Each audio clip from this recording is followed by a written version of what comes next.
नमस्कार. प्रुडंट मीडियाच्या hello career ह्या कार्यक्रमात तुम्हा सर्वांचं स्वागत. पु ल देशपांडे एका ठिकाणी म्हणाले होते की उदरनिर्वाहासाठी आवश्यक असणाऱ्या विषयाचं शिक्षण जरूर घ्या. पोटापाण्याचा उद्योग जिद्दीनं करा, पण तेवढ्यावरच थांबू नका. साहित्य, शिल्पकला, संगीत, नाटक, नृत्य ह्या एखाद्या कलेशी तरी मैत्री जमवा.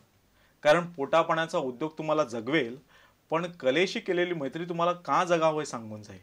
तसं जगणं समृद्ध करणारी अशी एक कला म्हणजे नृत्यकला, आणि त्याविषयी आज आपण जाणून घेणार आहोत. आमच्यासोबत आहेत ललन देसाई मॅडम. स्वागत तुमचं या कार्यक्रमामध्ये. आणि आपला विषय आहे की career in Indian classical dance. Indian classical dance असं ज्यावेळी आपण विचार करतो त्यावेळी ते अनेक प्रकार आहेत, त्यातले अनेक नृत्याचे विभाग आहेत. कुठले कुठले विभाग? भारतीय शास्त्रीय नृत्य शैलीमध्ये प्रामुख्याने 7 प्रकार आहेत, ज्याच्यामध्ये भरतनाट्यम, कथक, कथकली आणि मणिपुरी हे 4 प्रमुख नृत्यशैली मानल्या जातात. आणि त्याशिवाय ओडिसी, मोहिनीअट्टम आणि कुचिपुडी या भरतनाट्यमच्या भगिनी शैली, सिस्टर स्टाईल्स म्हणून त्यांना मानलं जातं. भारतातला जसं वेगवेगळे प्रांत आहेत त्या प्रत्येक प्रांताचं ट्रेडिशन ही प्रत्येक नृत्यशैली दाखवते. म्हणजे कुठले कुठले ट्रेडिशन? म्हणजे भरतनाट्यम जसं साऊथ इंडियन, तमिळनाडूमधून आलेली नृत्यशैली आहे. मणिपुरी मणिपूरमधून आलेली आहे. कथक नॉर्थ इंडियन, कथकली केरळा, असं वेगवेगळ्या प्रांतामधून या शैली पुढे ओडिसी, ओरिसामधून आलेली आहे. पण आज असं मी म्हणेन की संपूर्ण भारतभर या नृत्यशैलींचा प्रसार झालेला आहे. भरतनाट्यम जरी साऊथ इंडियन असली तरी सुद्धा महाराष्ट्रामध्ये ती तितक्याच मोठ्या प्रमाणावर केली जाते, शिकली जाते आणि लोक आवडीने ती एन्जॉयही करतात. ओके. म्हणजे प्रामुख्याने भरतनाट्यम आणि कथक या नृत्यशैलींचा अधिक मी म्हणेन गोवा आणि महाराष्ट्र या रिजनमध्ये प्रसार झालेला आहे. ओके. आणि याचं शिक्षण जर घ्यायचं झालं, म्हणजे रीतसर शिक्षण घ्यायचं झालं तर काय कुठली सुविधा उपलब्ध आहेत? पहिला तर सहज उपलब्ध असणारा पर्याय म्हणजे हॉबी क्लासेस, जिथे तुम्ही वयाच्या 6व्या-7व्या वर्षापासून या नृत्याचं शिक्षण घेऊ शकता, जिथे तुम्हाला या नृत्यशैलीचं बेसिक नॉलेज नक्की मिळेल. बेसिक हे महत्त्वाचं आहे, म्हणजे तुम्हाला पूर्णपणे त्याचं सखोल ज्ञान मिळेलच याची शाश्वती नसेल. पण एक 5-6 वर्षांच्या कालावधीमध्ये तुम्ही या नृत्याचं थोडेफार ज्ञान मिळवू शकता. त्यानंतर जर तुम्हाला खरोखर असं वाटलं की या नृत्याची तुम्हाला खरोखर ओढ आहे, आवड आहे, तर अनेक पर्याय आहेत. ज्यातला एक पर्याय म्हणला तर युनिव्हर्सिटीमध्ये आता नृत्य या विषयावर BA, MA, मास्टर्स असा अभ्यासक्रम आढळतो. पुणे युनिव्हर्सिटी आहे, मुंबई युनिव्हर्सिटी आहे किंवा नालंदा आहे, कलाक्षेत्र आहे, जिथे पूर्णवेळ अभ्यासक्रम राबवले जातात नृत्यावरती, ज्याच्यामध्ये थिअरी आणि प्रॅक्टिकल दोन्हीलाही तितकंच महत्त्व दिलं जातं. आता तिसरा पर्याय असा येतो जेव्हा बऱ्याच मुलींना अकॅडमिक एज्युकेशन बरोबर नृत्याचाही अभ्यास चालू ठेवायचा असतो. म्हणजे MBBS आहे, इंजिनिअरिंग त्या करत असतात, पण त्यामध्ये करिअर करायचं नसतं. पण आवड नुसती हॉबी पुरती मर्यादित नसते ठेवायची, तर त्यातलं खरोखर सखोल ज्ञान घ्यायची इच्छा मनापासून असते. सो त्यावेळी सगळ्यात उत्तम ऑप्शन आहे जो गांधर्व महाविद्यालय मिरज त्यांच्या परीक्षा आहेत, ज्यातलं विशारद आणि अलंकार which is equivalent to BA आणि MA. आणि हा अभ्यासक्रमाचा फायदा असा आहे की तो अतिशय फ्लेक्झिबल आहे. म्हणजे तुम्हाला जर 2 वर्ष घ्यायची असतील विशारदच्या अभ्यासक्रमासाठी, म्हणजे तुमचे इतर व्याप सांभाळून, तर ते शक्य आहे.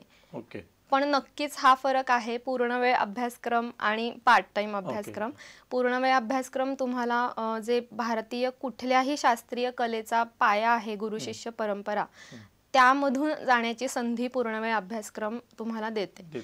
म्हणजे त्या नृत्याचं तुम्हाला पूर्ण सर्वांगानी ज्ञान तुम्हाला मिळू शकतं गुरु शिष्य परंपरेमध्ये. म्हणजे आता काही गुरु शिष्य परंपरा तेवढी प्रचलित नाही, पण अकॅडमिक शिक्षण घेत असताना आपल्याला असं वाटतं की तोच आभास किंवा तशाच प्रकारचं वातावरण. म्हणजे तशी संधी तुम्ही जर मनापासून इच्छा असेल तर तुम्ही घेऊ शकता. कारण जरी 9 ते 4 कॉलेज असलं तरी इतर वेळ तुम्ही गुरूंच्या सान्निध्यात राहून त्यांचे इतर कार्यक्रम जर चालू असतील तर त्यांना असिस्ट करून तिथे नुसतं बसून सुद्धा अनेक गोष्टी ऑब्झर्वेशननी तुम्ही शिकू शकता.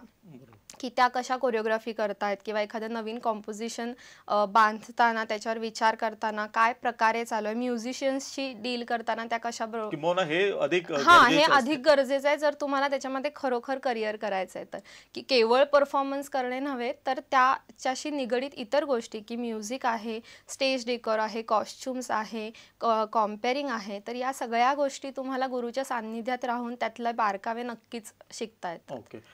पण आपण हे जे म्हणतो की जी आता एक ट्रेंड आलेला आहे की प्रत्येक जण आपल्या मुलांना कुठल्या तरी क्लासेसमध्ये घालतात, मग ते शास्त्रीय संगीत असू दे किंवा नृत्य असू दे, याचा त्या लेवलवर विद्यार्थ्यांच्या लेवलवर काय परिणाम, काय सकारात्मक परिणाम तुम्हाला दिसतो? हो नक्कीच, म्हणजे म्हणूनच तर मी म्हणेन की इतका आता ते वाढलेलं आहे. कारण एकतर तुमचा कॉन्फिडन्स जो लेवल, म्हणजे आता शाळेमध्ये कसं होतं, एका वर्गामध्ये बरीच संख्या असते आणि प्रत्येक मुलाला त्याच्या आवडीनुसार शिकवणं शिक्षकांना वेळेमुळे किंवा असं शक्य होत नाही. पण जर पालकांना कळलं की आपल्या मुलाला याच्यामध्ये जास्ती आवड आहे, संगीतामध्ये असेल, नृत्यामध्ये असेल, आणि त्याच्यामुळे डान्स क्लास किंवा म्युझिक क्लास कुठल्याही अशा क्लासेसना घातल्यामुळे एकतर तुमचा कॉन्फिडन्स वाढीला लागतो, तुम्हाला एक चेंज मिळतो रोजच्या रुटीनमधून, ज्याच्यामुळे स्ट्रेस, म्हणजे आजकाल मी म्हणेन लहान मुलांना सुद्धा की पहिलीची मुलं सुद्धा जेव्हा सांगतात की नाही ताई परीक्षा आहे तर क्लासला नाही येणार, सो आणि त्यांना स्ट्रेस असतो आणि पालकांना त्याच्या पुढचा, म्हणजे मुलं यायला तयार असतात पण नाही परीक्षा पेपर आहे तर क्लासला नको जाऊ. त्याच्या उलट मी म्हणेन की बऱ्याच वेळा मुलं स्वतः, म्हणजे माझे इंजिनिअरिंगची सायन्सची मुलं क्लासला येतात कारण त्यांचं म्हणणं असतं की आम्हाला चेंज मिळतो आणि त्याच्यामुळे एक फ्रेश, घरी जाऊन रात्री 10ला जरी अभ्यासाला बसलं तरी 1 तासात अभ्यास होतो, कॉन्सन्ट्रेशन वाढतं. परत फिजिकल एक्सरसाइज जे आजच्या काळामध्ये, म्हणजे आम्ही लहानपणी तर संध्याकाळी खालती 2-2, 3-3 तास खेळायला जायचो, जे आजकाल करतच नाही, म्हणजे अगदी रेअरली मुलं खेळायला जातात. सो ते इथे फिजिकल एक्सरसाइज होतो. म्हणून तर म्हणजे आजकाल वर्किंग लेडीज किंवा हाऊसवाईफ सुद्धा आवर्जून डान्स क्लासला येतात, जॉईन करतात आणि त्या शिकतातही. म्हणजे एक गैरसमज जो पालक वर्गामध्ये आहे की समजा ते आपली मुलगी कुठल्या तरी क्लासला गेली तर अभ्यासाकडे दुर्लक्ष होईल, तर हे बरोबर नाही. किंबहुना हे अभ्यासाला पूरक आहे असं आपल्याला दिसतं. हो, अभ्यासाला नक्कीच पूरक आहे, कारण त्याच्यामुळे मुलं टाइम मॅनेजमेंट करायलाही शिकतात. कारण जर आवडीचं काम करायचंय, डान्स क्लासला जायचंय संध्याकाळी, तर होमवर्क फटाफट पूर्ण केला जातो, जो इतर वेळी टिवल्या बावल्या करत टाइमपास करत पूर्ण केला जातो. ओके. आणि प्रामुख्याने आपण याविषयी बोलूया, कारण खूप लोक आता आपल्या मुलांना पाठवत आहे, त्यामुळे त्या जी पाठवत आहेत त्यांचा दृष्टिकोन काय असतो, म्हणजे का कारण लहानपणी ज्यावेळी पाठवत असतात त्यावेळी त्या मुलांचा काही इच्छेचा प्रश्न नसतो, पालकांच्या इच्छेचा प्रश्न असतो सुरुवातीला, इनिशियली. तर काय दृष्टिकोन त्यांचा आहे? काही पेरेंट्सच्या बाबतीत हे, म्हणजे जास्तीत मॅक्झिमम पेरेंट्सचा हा हेतू असतो की जे टी व्हीवर डान्स करताना ते लहान लहान मुलांना बघतात, तर माझ्याही मुलीला तसा डान्स करता आला पाहिजे आणि जे काही छोटे मोठे कॉम्पिटिशन्स असतील तिथे तिने डान्स करून प्राईज मिळवलं पाहिजे, ही एक इच्छा असते. पण क्लासिकल डान्सच्या बाबतीत मी म्हणेन की हे लगेचच शक्य होत नाही. कारण जसं जर तुम्ही मे महिन्यामध्ये दिवाळीमध्ये जसे बॉलिवूड डान्स वर्कशॉप्स असतात 15-15 दिवसांचे, तिथे एक छोट्याशा गाण्यावर काही स्टेप्स शिकून तो डान्स बसवलेला असतो जो तुम्ही परफॉर्म करू शकता. पण क्लासिकल डान्सच्या क्लासेसना घातल्यानंतर पहिले 2 महिने हे एक्सरसाइजमध्येच जातात. त्याच्यानंतर डान्सची ABCD, म्हणजे ज्याला आम्ही बेसिक स्टेप्स अडवू म्हणतो, ते शिकण्यात जातात आणि 2ऱ्या-3ऱ्या वर्षापासून छोटे छोटे कॉम्पोजिशन सुरू होतात. सो पेरेंट्सना हे कन्व्हिन्स करताना थोडंसं आम्हाला पण स्ट्रगल करायला लागतं की लगेचच स्टेजवर जाणं शक्य नाही. पण मला वाटतं काळाच्या ओघात हळूहळू पेरेंट्सच्याही हे लक्षात येईल. आणि दुसरी गोष्ट मला खूप नेहमी प्रत्येक टीचरला मी म्हणेन की दुःखदायक वाटते की जे पेरेंट्स सुरुवातीला इतके उत्साही असतात की नाही तिला या कॉम्पिटिशनमध्ये घालायचं, इथे करायचं, तिथे, तेच पेरेंट्स त्यांचं पाल्य 8वी-9वीत गेलं की पुरे आता डान्स बंद, आता केवळ अभ्यास. मग त्याच्यामध्ये त्या मुलीचीही ओढाताण किंवा तो जो शिष्य असेल त्याचंही हे होतं की नाही अरे मला डान्स कंटिन्यू करायचा आहे. आता चित्र उलटं असतं की आता त्यांना कंटिन्यू करायचं असतं पण पालकांचं म्हणणं असतं की नको. सो हे चित्र मला वाटतं हळूहळू बदलेल, ज्याच्यासाठी टीचर्सचा पण प्रयत्न पाहिजे आणि पालकांनीही ते समजून घेतलं पाहिजे. मॅडम जर आपण हे शिक्षण घेतल्यानंतर म्हणजे आपण प्रामुख्याने आता क्लासेस बद्दल बोललो, पण ज्यांना अकॅडमिकली शिक्षण घ्यायचं आहे आणि ते घेतात शिक्षण, म्हणजे तुम्ही पुणे युनिव्हर्सिटीमध्ये MA तुम्ही सुवर्ण पदक मिळवलेलं आहे, तर अशा मुलांना किंवा अशा मुलींना करिअरच्या संधी काय आहेत?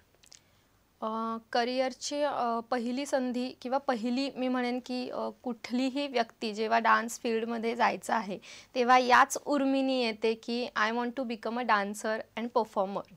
सो म्हणजे ते नॅचरल आहे. सो पहिलं सोलो परफॉर्मर होणं ही एक अपॉर्च्युनिटी आहे, पण त्याच्यामध्येही काही प्लस मायनस पॉईंट्स नक्कीच आहेत प्रॅक्टिकली विचार. कारण कितीही जरी आपण म्हणलं की जेव्हा ते हॉबीचं प्रोफेशन म्हणून टर्न होतं तेव्हा you have to start thinking it practically.